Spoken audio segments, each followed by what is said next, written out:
নমস্কার বন্ধুরা, আজকে বানাবো রাঙা আলুর জিলেপি। তো আমি রাঙা আলুগুলো সেদ্ধ করে নিয়েছি, চোখা সারিয়ে নিয়েছি। এবার আমি গ্রেটার দিয়ে গ্রেট করে নেব।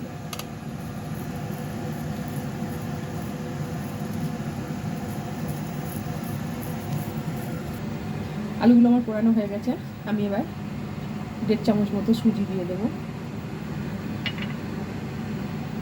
2 চামচ মতো ময়দা দেবো, 3 চামচ মতো গুঁড়ো দুধ দেবো, সামান্য একটু লবণ দেবো আর সামান্য দেবো বেকিং পাউডার। এবার সবগুলোকে ভালো করে মাখিয়ে নেবো। আমি ভালো করে মাখাতে হবে। এটা আমার মাখা হয়ে গেছে। আমি এবার একটু ঘি লাগিয়ে নেব হাতে, দিয়ে ভালো করে এইভাবে একটা ডোর মতো করে কিছুক্ষণের জন্য রেখে দেবো।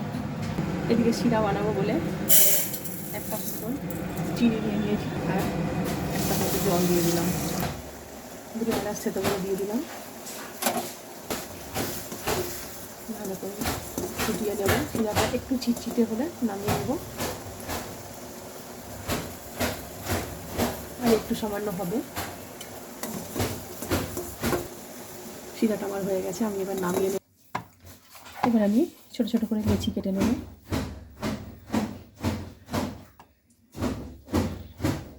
হাতে একটু ঘি নিয়ে নিলাম, এখানে একটু মাখিয়ে নেব। এবার লেচিগুলোকে আমি ঠিক এইভাবে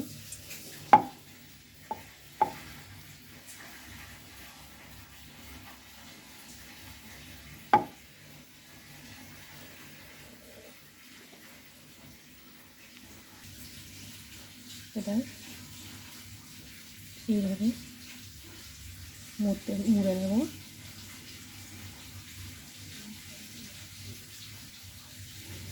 এইভাবে করে এটাকে এইভাবে কেটে দেবো।